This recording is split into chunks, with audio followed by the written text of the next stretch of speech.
Tara, my chicks dig it. Use the code T-HAND at checkout to unlock 10% savings on all Grub Terra products.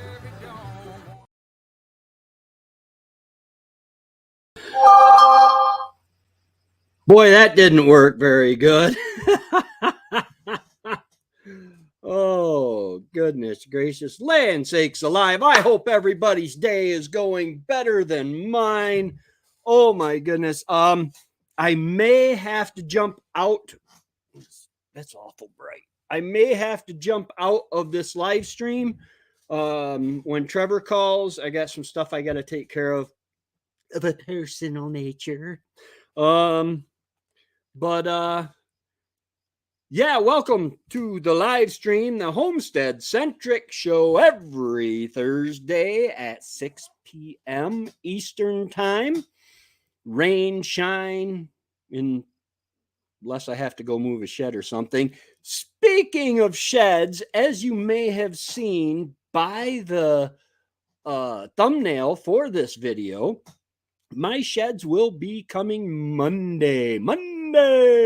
I talked to the gentleman that is going to be delivering them and sent him a short video of the one where I think it's good. It looks like it's going to be tough to me to get it in there, but it is awesome. My shed looks similar to that one. I actually got that picture off from a Facebook page for Amish sheds. Mine looks similar to that. It is 12 by 20. I have two of them custom made to fit where I have them made. Trevor's like, man, you should have just turned them so that they face the same way, so he could have just backed in and set them down. And Trevor was, as usual, right. A lot of stuff happening. Anybody in the local area looking for a part-time job as like a home health aide, doing household chores and cleaning, and possibly running to the store for my mom part-time, hey, hit me up on Facebook, Tracy Hand. Send me an instant message, and we'll see about fitting you in.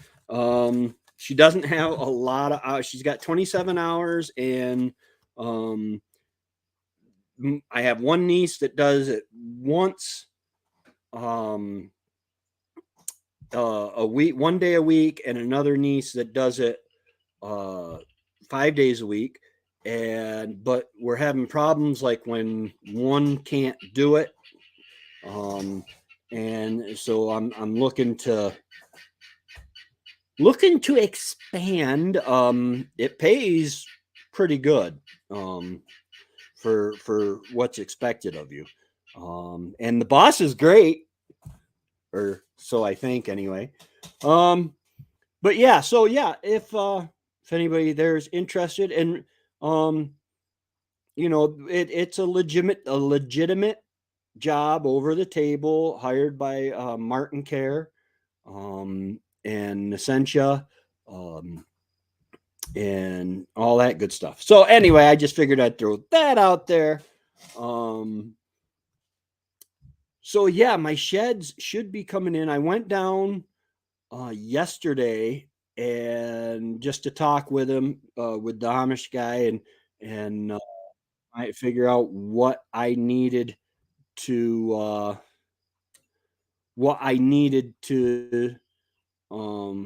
do,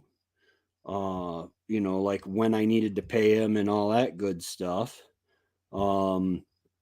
and move a couple logs for him with the tractor, and slide one of my sheds out of the way, my first shed out of the way, slide the second shed out of the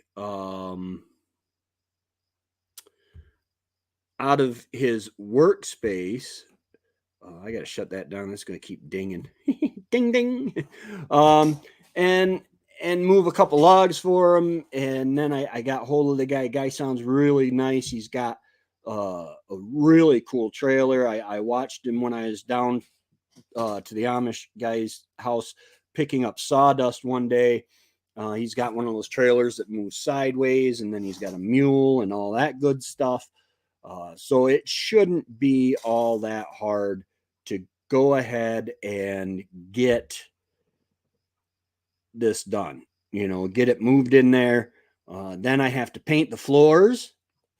And hey, why don't you guys go ahead and comment down below what you have for animal housing? Maybe you have a barn, maybe you have a small prefab chicken coop, maybe you have a home built shed for a chicken coop. But let me know in the comments or in the chat what you have for your various animals to live in. It's one of those things that you got to have a home for them, and you should always have a home situated for an animal before you bring it home. It just makes it easier. That way you're not scrambling with a homeless animal. They end up with chickens and stuff, they end up in bathtubs and closets and all that stuff. Small chicken coop from Walmart. Cool. I didn't know Walmart sold chicken coops. That's awesome, though. Yeah, chickens do not require a whole lot of room because for the most part, they only go in at night. And then if you have, like I have 17 birds, that would be 13 hens, and I only need 3 nesting boxes, and most of the time they use the same nesting box unless somebody's already sitting. Oh, okay, online. Gotcha.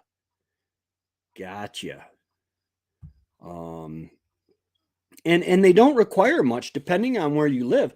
I asked when Wendy and I were beginning to get into our foray with chickens, when we still lived in Port Leyden, I asked my mom, I said, Mom, what did you guys do for heat for your chickens?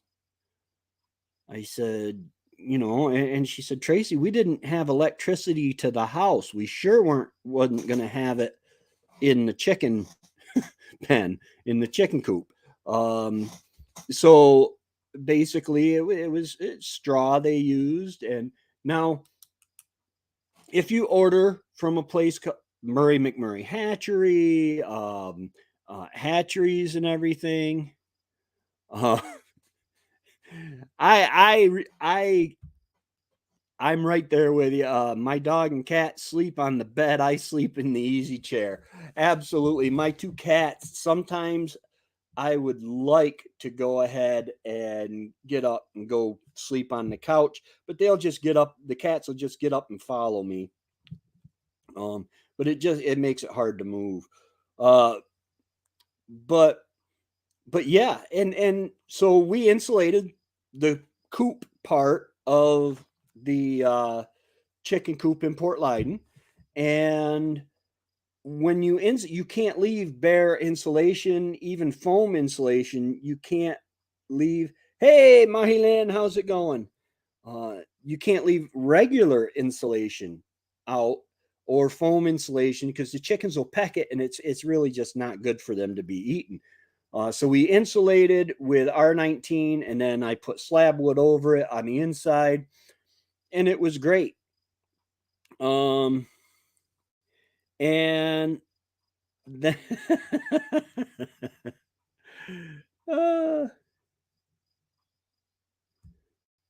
hey, JMB, my cats are my main heat source in the winter. There you go. They can put off some perfect heat.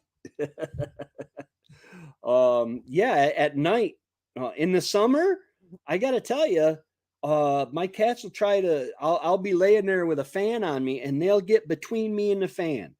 That's a no-go. Or they'll try to lay on my chest. That's a no-go, because then you end up with wet cat fur, because they might not sweat, but I do. There's a lovely picture for you.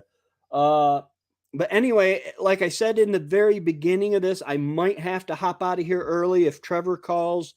I got some stuff I got to take care of um, with my baby brother. Um, but but yeah, he might be working late or he might get out at 7. I don't know. I can never keep track of his schedule. Um, and you know, I've been told recently, and it's true. It's been a long time since I have had a job that you have to show up to every day. Um, but the ones I did have, I excelled at. I canned 10 pints of green beans today. Woohoo! Yay! 10 pints of green beans, which uh, for me, I'm only one person, and I've probably got 2 more harvests coming from these green beans. I just did a little patch of green beans this year. If I get another 3 or 4 pints, maybe another 10 pints, I will have more than enough to last me for the year of green beans. Uh, my pickles, tomorrow the video will be coming out on doing the green beans. Um, it was so easy, an idiot could do it. I did it. It was bittersweet because it's the first real canning that I've done since Wendy passed. Um, and so I had to depend on my book. Big rain coming your way in 4 hours. Temps dropped 20 degrees. Wow. Good, because I'm sweating. All right. Good to know.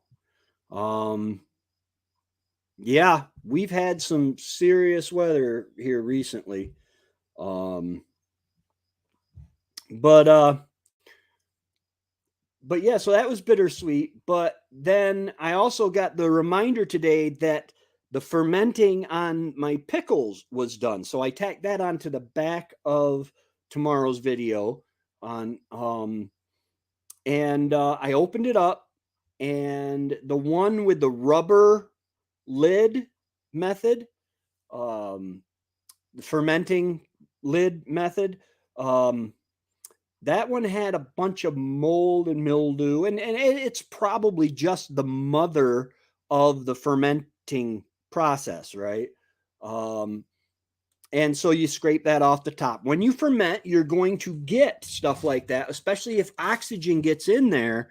You're going to have where it looks like a white or maybe a green mold or mildew type thing on top of the water. But it's what it is it's oxygen was able to get in there and to the fruit. And then the one I did with my perfect fermenter,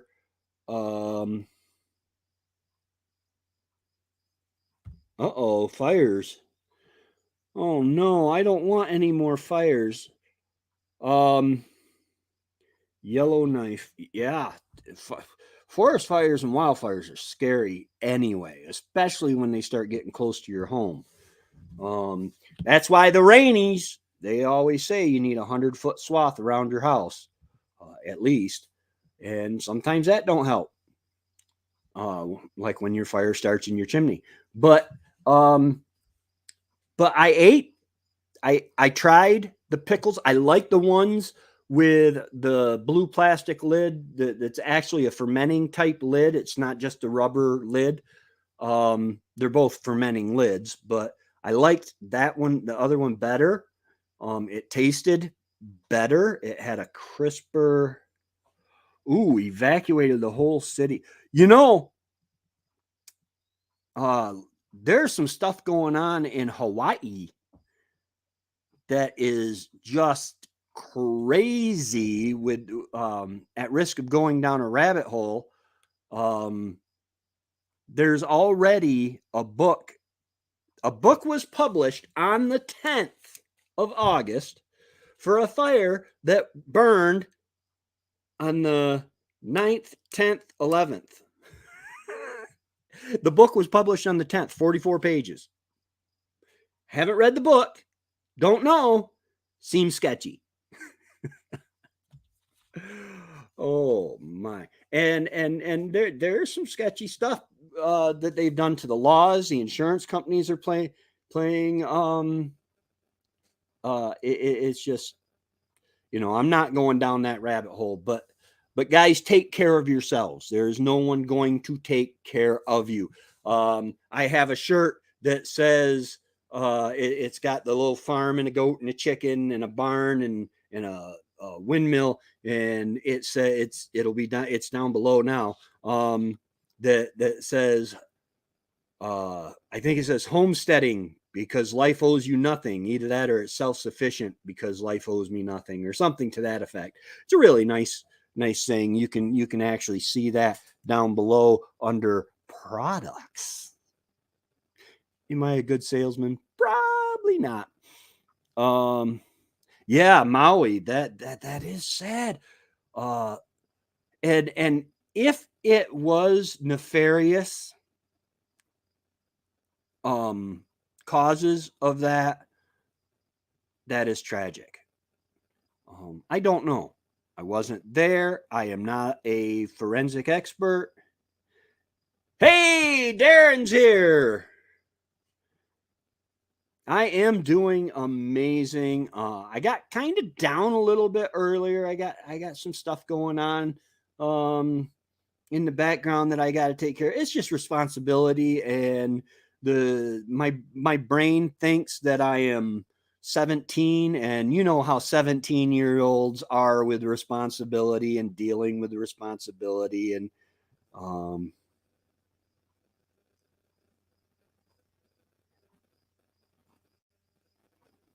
keep adding the E. Oh, that's not a problem. Oh, the E in my name. Yeah, that's not a problem. My mom wanted to make me tough, so she gave me a girl's name.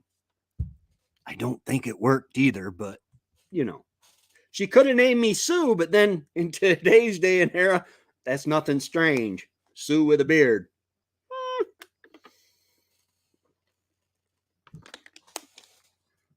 But yeah, I am excited.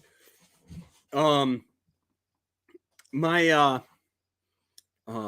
the Amish, his name's Alvin Yoder. He's a really nice guy. I gotta tell you, I haven't asked him. Yeah, that's true. I haven't asked him about taking pictures of them. I've done it from a distance when they were out working in their field and I was driving by or walking by in the car. But I pull up yesterday with a tractor. I was supposed to be there around 3:00 to move some logs for him because I have the grapple on the tractor, and the guy who normally does it that lives across the road from him is on vacation. He's away. And then to move my sheds around so that they can build another shed in their shop for delivery Monday also with mine. And it was so cool. He's got this kid. I'm going to say the kid's 8 or 9 years old. Okay. And he's wearing the suspenders, the Amish garb, the hat, barefoot. Okay. Then he's got a kid. I'm going to say the kid's 13 to 15 years old. Okay. And he is working. And they run a log. They take the slab wood off the mill. And they're working in a sawmill. Did I mention the little feller was barefoot? I can't walk barefoot on nice grass. It drives me nuts to feel the grass between my toes. Wendy loved being barefoot. I just wish I could have got the pregnant part and in the kitchen down. I'm only joking. Please don't leave me. Um, but so here's the dad runs the sawmill. Boom, takes a slab of wood off that's flat on both sides. Okay, this is the second cut, and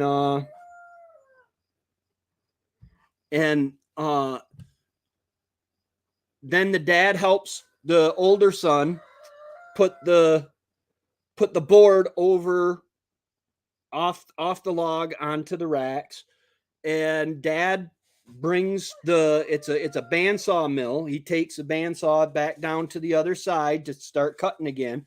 Younger son turns on the revs up the engine on what I thought was a planer, is actually an edger, and sets it to the width he wants it, throws it on. Now this is a 13 to 15-year-old boy, sets it on there, it runs through. Young guy pulls off the slab. I can't remember what you call bark on wood. Like if you get a piece of lumber with the bark and it's got like a little bit of bark on it. But takes the slabs off each side, puts them in a pile, grabs this long, I guess they were 1x6s, maybe 1x4s, throws it in a pile. Barefoot, walks in, grabs a shovel, moves some of the sawdust out of the way. All this time looking at me, and I'm like, okay, I need to offer to help because these kids are doing more work in a day than I do in most weeks. Yeah, live edge. What did we call? We called that something. Oh man, the chickens would love my toes. Apparently, okay.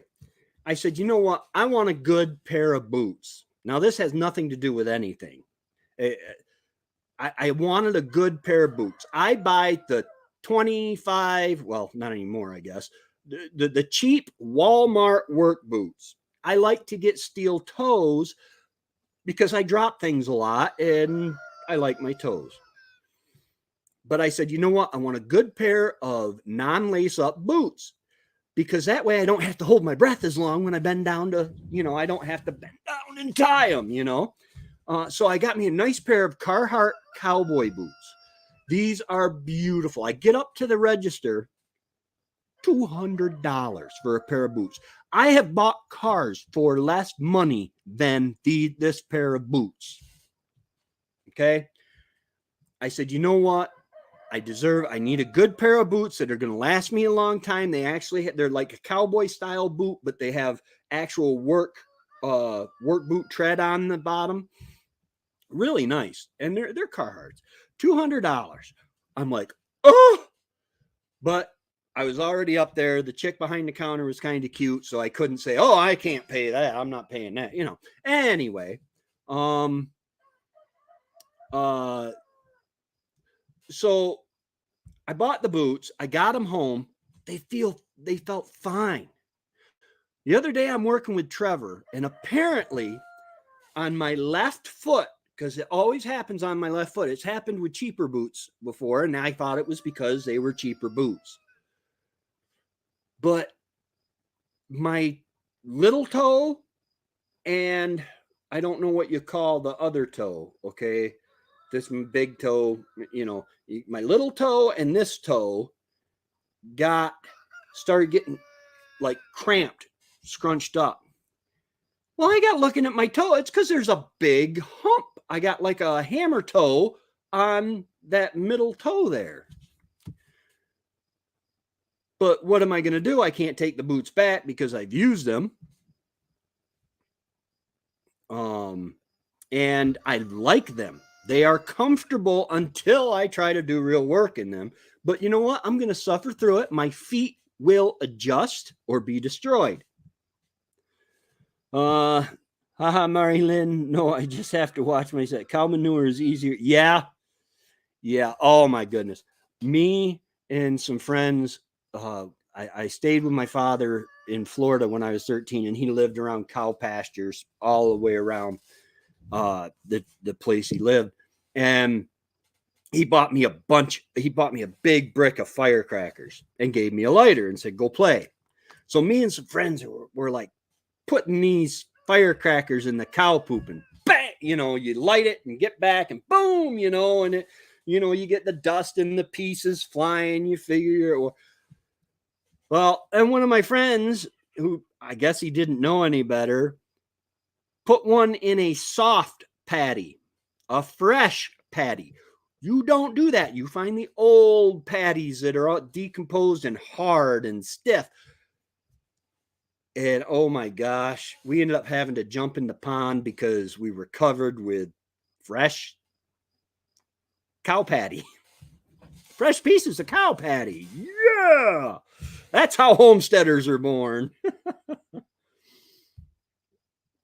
Yeah.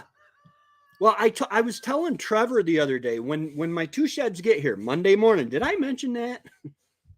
Monday morning, my sheds are coming, and I was talking to Trevor, and I said, Trevor, I said, I want to fence in a huge area, keep my chickens in a huge area, and then my goats.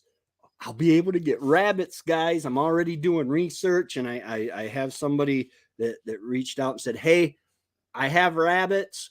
Let me know when you're ready for some, and we'll get you some rabbits, which is yay. But I wanted to fence them in, and Trevor's like, well, why fence them in? Why not just go ahead and let them continue to free range? And I want them to free range just in a controlled area so they can't get in the gardens and stuff like that, so I don't have to fence in my gardens.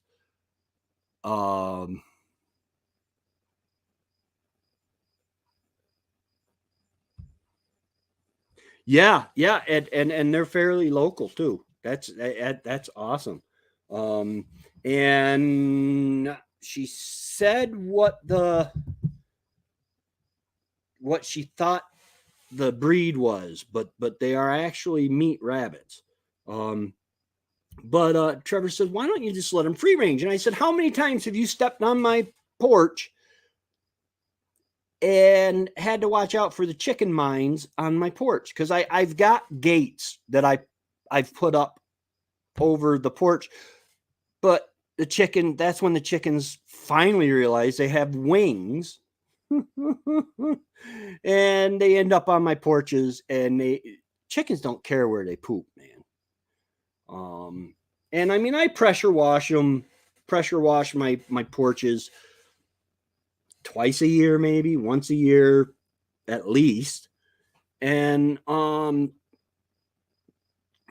so I'm going to free range for a little while, at least until I get animals that need to be fenced in. Especially because I really don't have the money left over for the fencing and the fence posts and stuff like that. But I can accrue that. I can accrue. I can get that as time passes. Yeah, predators.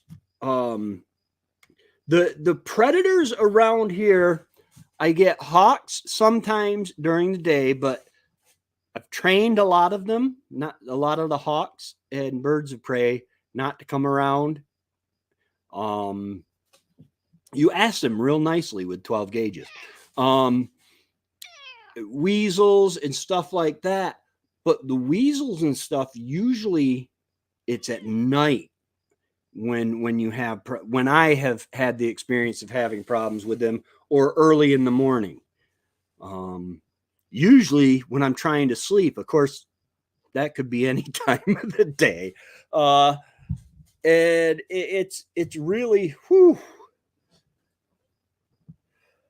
Yes, Richie. Yes, Richie wants to be a star. But yeah. So eventually I do want to do the fencing, but Trevor's like, why not just let him free range? And these are food birds. These are birds that I will be eating, possibly. when they get old enough. But their eggs I eat. Now that I have room, I'm thinking about a 6x12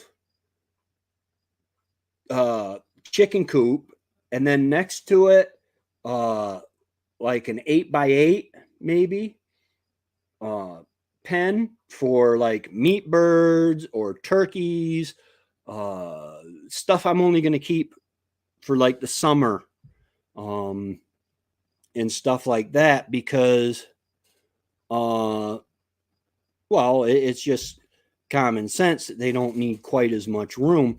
And I'm working on getting rabbits. We were just talking about that. Yeah. I put it out there and I got a bunch of people that said, yeah, Tracy, my daughter does rabbits and she might be moving up here. And I do rabbits. Yeah.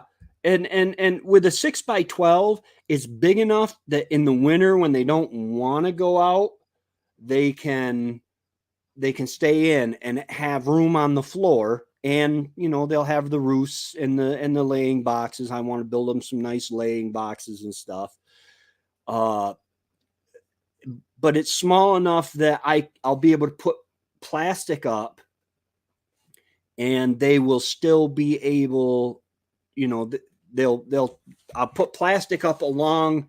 I'm going to use hardware cloth, the 1-inch welded wire mesh. Maybe not 1 inch. I think it's 1/2 inch or something like that. Hey, Mimi, how you doing? Good to see you. And so yeah, but I'll be able to put because chicken wire, by the way, in case you don't know, chicken wire keeps chickens in, but don't fool yourself. It won't keep anything else out. So I'm gonna go a little bit overboard and get the welded wire mesh hardware cloth, probably 1/2 inch. That might keep some of the mice and stuff like that out. These are I got to walk in both sheds the other day and they are nice. I'm gonna first thing once they get here, I'm gonna go ahead and sweep them out, and I'm gonna paint the floors in both of them with the same color as my house, which was supposed to be grayish blue or bluish gray. Turned out to be blueberry. But I'm gonna paint the floor with that. Then I'm gonna paint the outsides with that. Frankly, because I've got 10 gallons of it left, and I'm cheap. When I do splurge, it backfires, like with the boots. And that will keep, poo and stuff like that from rotting the floor so quickly.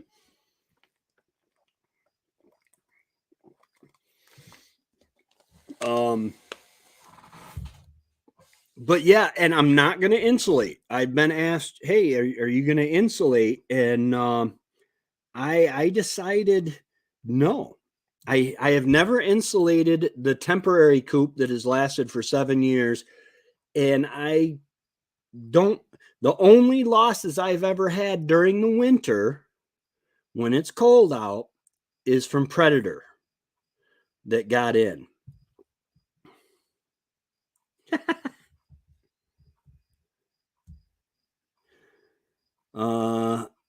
I begin to be ready to send another rooster at freezer camp. We'll finish the bags of food, and then yeah, you gotta be willing.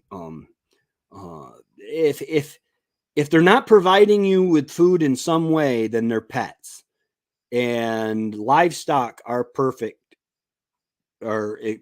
expensive pets. Now you got me wanting to make little curtains.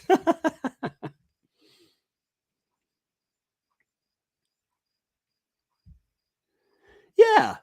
Yeah, it does. It looks cheery and nice. And eventually Wendy always wanted to go around the window, the framing of the windows, and trim with a maroon, I think it was that she said. I'll have to look that up. We got it written down somewhere. Um We insulated the rabbit hutch. Now that is connected to the outdoor pen. The door is always open and they go most of the winter outside, so insulation is not. Yeah. Um, most as long as they have a place to get out of the elements. Wind and humidity. With chickens, I don't know much about rabbits yet, but with chickens, humidity, if you don't have proper ventilation so that their breath and the humidity from their poo can get out, that can cause serious problems. But I got the chance to look in a couple Amish barns when we were buying lumber, and there's no insulation at all. There was one of them that, holy cow, I've seen pallets that had less space between the slats. But it was enough to break the wind and keep the chickens alive.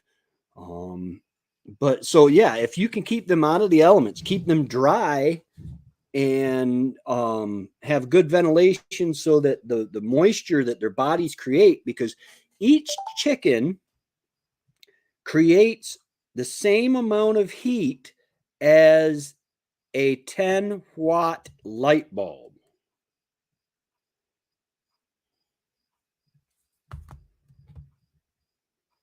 As a 10-watt light bulb.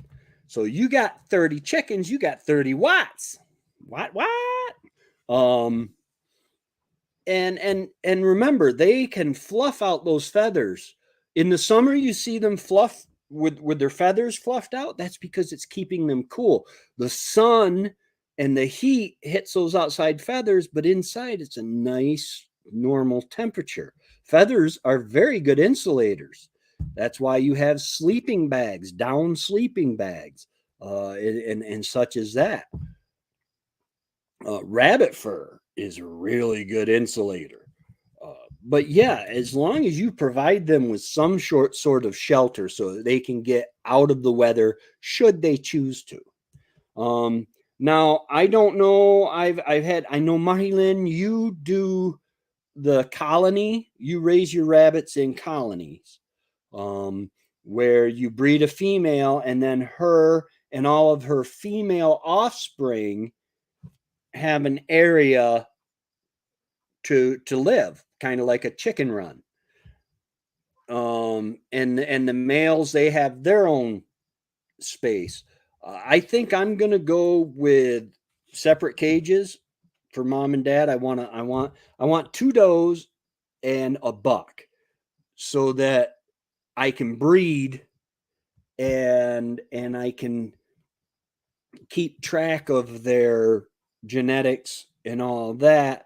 But if times start getting hard, I can put the bucket or put the doe in, put each doe in with the buck at separate times, of course, and then next thing you know, I got two does having a litter. Hopefully, they're good mothers and treats to have a little bit of happy. Absolutely, absolutely. They've got the pellets and they got the treats. And I'm gonna look into. I want my animals, especially the ones that I'm going to cull for food. I want them to have a good life. I want them to be happy and healthy. And my pigs look at me and they're happy. They're happy. I can see it in their eyes. My cats look at me and they just want something usually.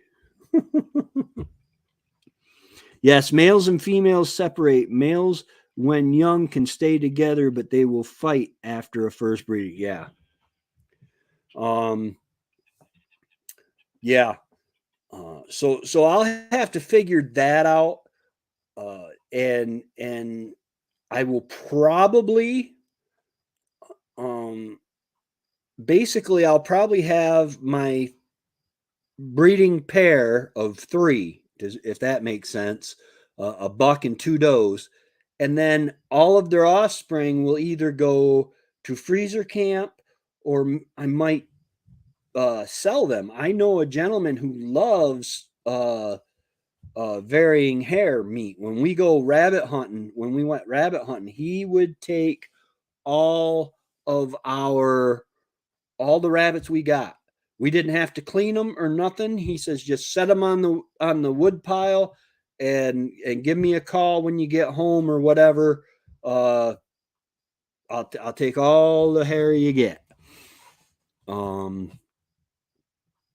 Yeah, a trio, a breeding trio.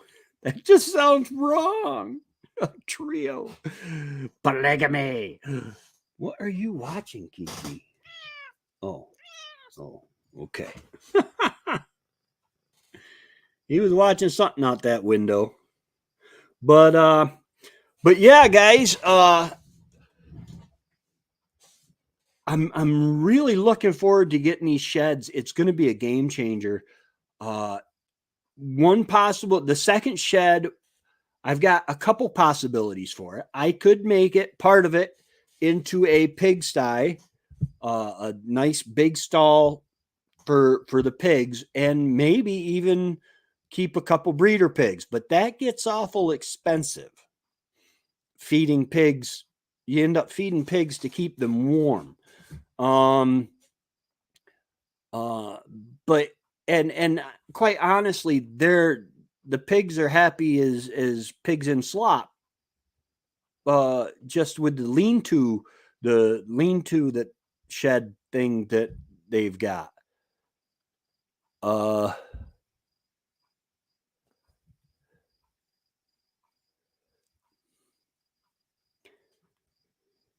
I prefer, let's see, wait for it to come up on here.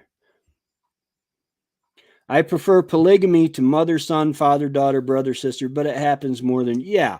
It's going to happen from time to time. And with rabbits, it's not like they mate for life anyway. So there is no moral problem with having a mating trio of rabbits. But yeah, what happens is most farm animals have been bred specifically for certain traits down the line.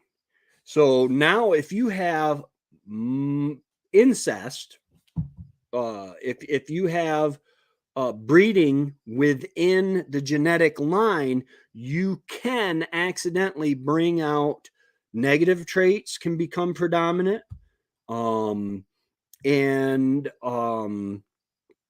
various things like that. And so you don't want to keep doing that. So by keeping the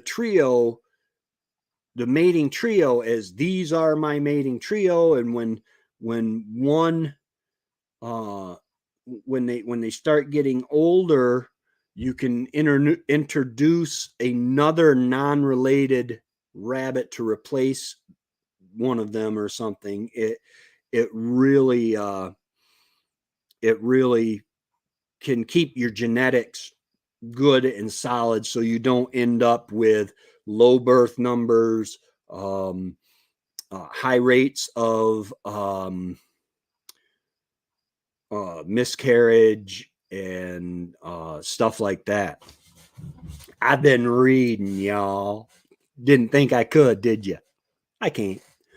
But hey, when you don't feel like reading, there's a YouTube video on that.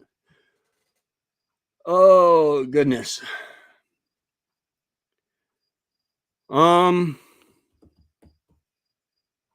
Trying to think.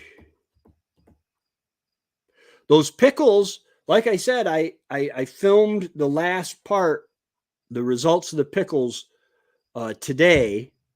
They were 7 days fermenting, and I tried them this morning, and I've had no ill effects. In fact, I gotta say, I actually, digestive wise, I actually feel a little better than I felt before. I've been having a. You guys don't want to hear about my problem with gas. Okay, sorry. Little guy on my shoulder came back for a second. He said, "Shut up, dummy." Oh. But yeah, so Monday I've got that happening with the sheds coming in. That's exciting. Then the next couple days I'm going to be building the coops and the pens within the sheds, and modifying the sheds because the sheds don't have chicken doors. I want to have where I can just pull a string and it pulls the door up. Um,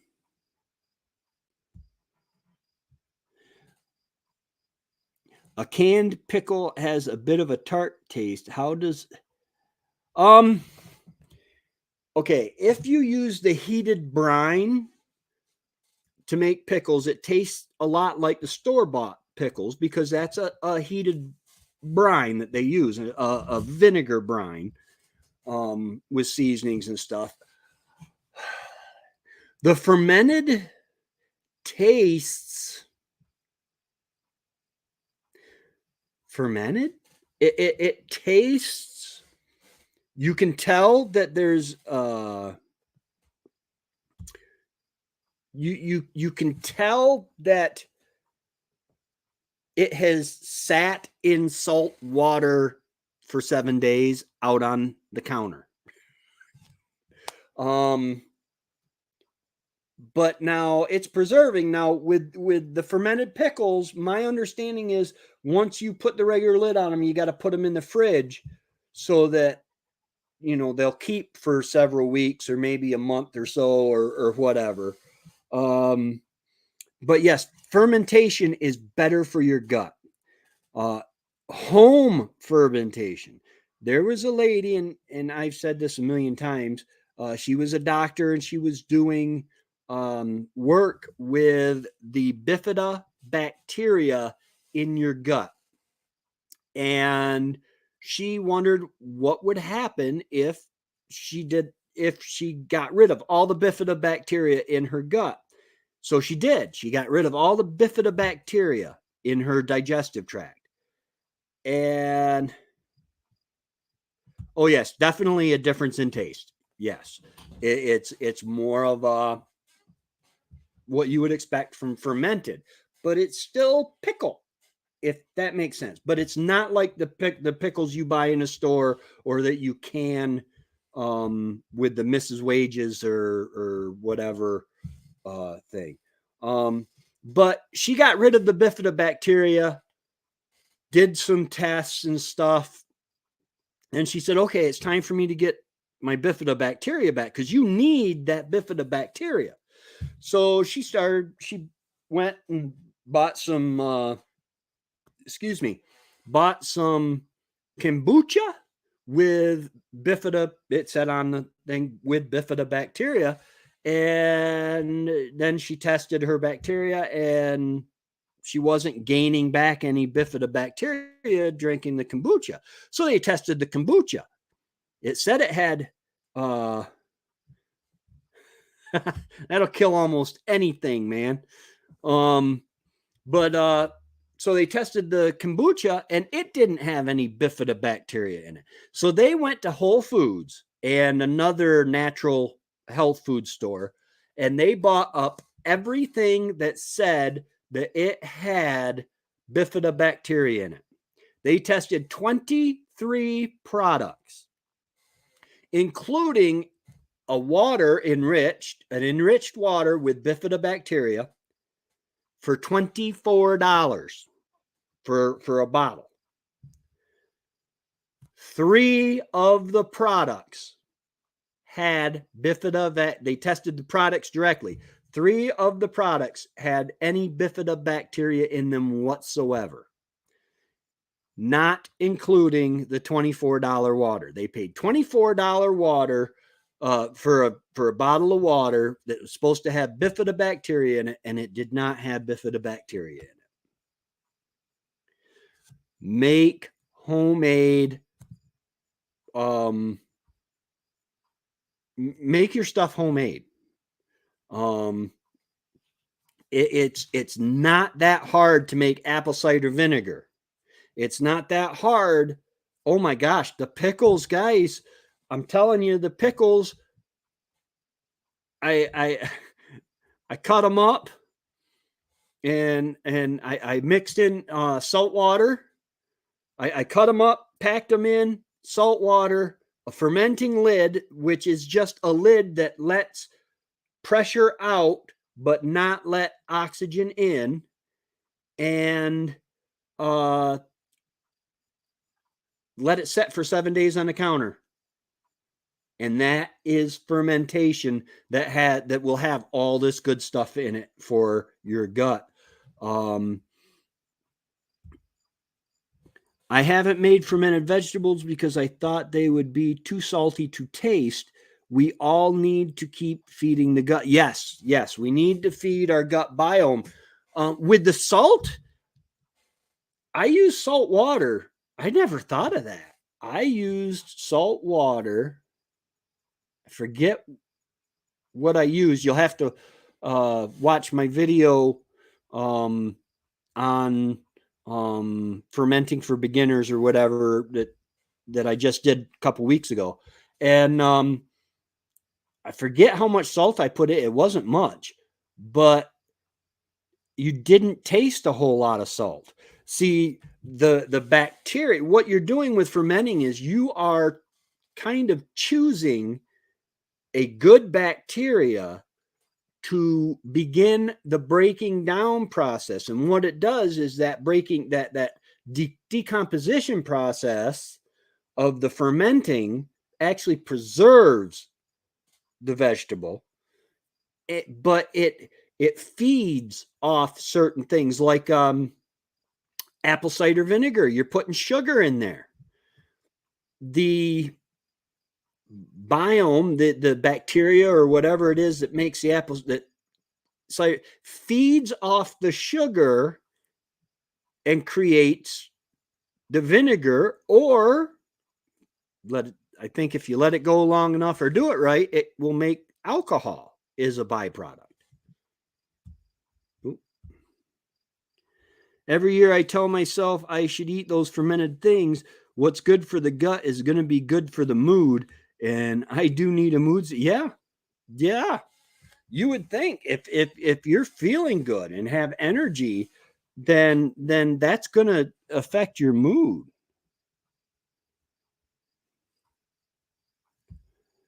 I only use salt with no iodine and anti-caking stuff. Yeah. Guys, why do I always go down rabbit holes? But anyway, there are certain things your body needs salt. Okay. Too much salt is bad for you. Too little salt is bad for you. I'm thinking that the processes of fermentation are probably processing that salt that is in the pickle brine, processing it in such a way that your body can use it better, maybe. But you have to have salt in your diet. There are a lot of ailments. I am not a doctor. I do not claim to be one, nor do I play one on TV, even though I'm handsome enough to.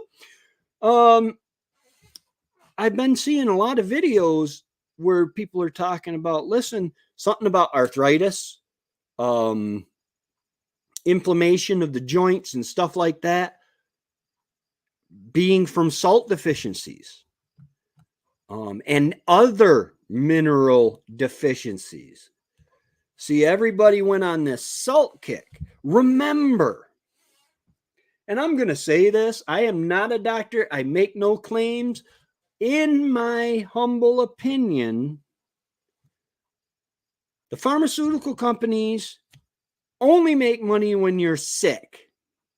The pharmaceutical companies make billions of dollars with billions of dollars. They put millions of dollars into scientific research that is going to make them billions of dollars. Okay? So if it's going to make you sick, hey, we need to sell this arthritis medicine. Hey, a good balance of salt in your diet can prevent arthritis pain and flare-ups. Let's tell them to quit eating salt. Could that have happened? I don't know. I make no claims to it. I wasn't there. My magic 8-ball says, probably so. It's probably a fact.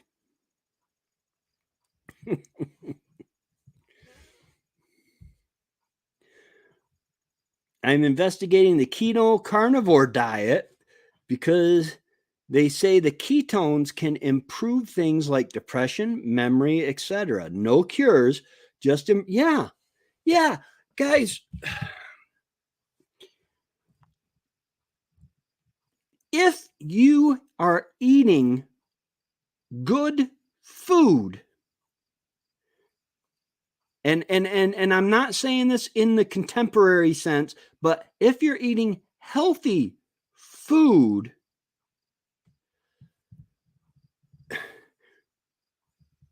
you won't need to do special diets that will boost your various magnesium. You need some magnesium. A lot of magnesium is not good for you. Okay. But if you're eating healthy food you're growing in the garden, that's not GMO, that's not modified in any way, heirloom seeds, you're growing it in the garden, you are going to get the nutrients that God put in those fruits and vegetables. And by preserving them in natural ways instead of chemicals, then you're using things that God has set in motion to come up with all that. That is absolutely right. As long as it's not liver. I do not like liver. To tell you the God's honest truth, I know I'm a homesteader, but I don't like eating organs. My mom would cook a deer heart. Not a problem. I just don't like it. And she'd put it on my plate, and she's like, and I'm like, Mom, this is heart. No, it's just vens in it. It's from hindquarter. I said, Mama, there's a stinking ventricle right there. It's a hole. That's that's a heart. And then the liver, I cannot eat liver. My throat tightens right up with, I think it's the texture, to be perfectly honest, because the taste isn't so bad. I mean, I'm not saying I love it, but the taste isn't so bad of liver, but I think it's something to do with the texture maybe of liver that I just can't swallow it. I have a hard time swallowing liver.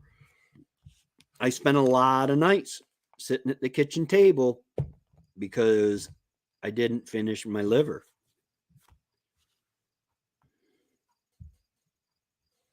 I do need my fruits and veggies to be happy. At JMB, I love meat, but I still, yeah, absolutely. Absolutely. Now I believe we are so far from perfection. Our food is so far from perfection. Even the vegetables you grow in your garden, and I point out the window because that's where my garden is, aren't really what they should be. Okay. They've suffered, I'm going to say 7,000 to 10,000 years of a curse. Okay. However, it's a lot better than the poison that they're selling us. Where'd it go? I had a box. I kid you not. I'm sitting here and I was going down the rabbit hole. I started watching it. I think it was Facebook Reels, and I started going down a rabbit hole. And I'm eating what are they? The cheese crackers. Come on, I got the Cheez-Its. I had to look in the thing. I was eating Cheez-Its. The bacon and cheddar Cheez-Its. Ah, delicious. I love them. And this guy comes on and he says, "Yeah, do you eat Cheez-Its or Ritz crackers? Did you know?" And it's showing the differences in the ingredients from United States ingredients, which is a big long list of stuff, including chemicals and flavorings and colorings, and the European list, which is a lot shorter. And he mentioned this one preservative or something like that is in the Cheez-Its that causes cancer.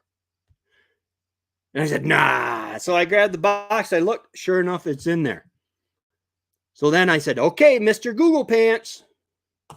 Mr. Google Pants.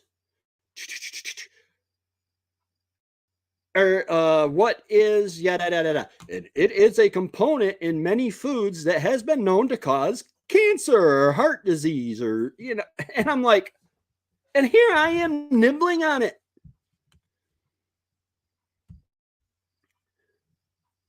Yes, for many people, a balanced whole food diet does keep them healthy, along with exercise, spiritual path, etc. The keto changes the brain from glucose to ketones. For some, it's life change. Yeah, glucose is a simple sugar, if I remember right. Most things that end with ose, like dextrose, glucose, stuff like that, are a form of sugars, simple sugars. Ketones you need. Those are good. Oh, hold on one second, guys. Hey, Trev, hold on one second. I'm just going to end this live real quick. All right, guys, I'm going to go ahead and go. I got my brother on the phone, and I need to talk to him. All right. Keep on keeping on. And remember, if the girls don't find you handsome, at least let them find you handy. Red, green, all the way. Y'all have a great day, guys. And God bless.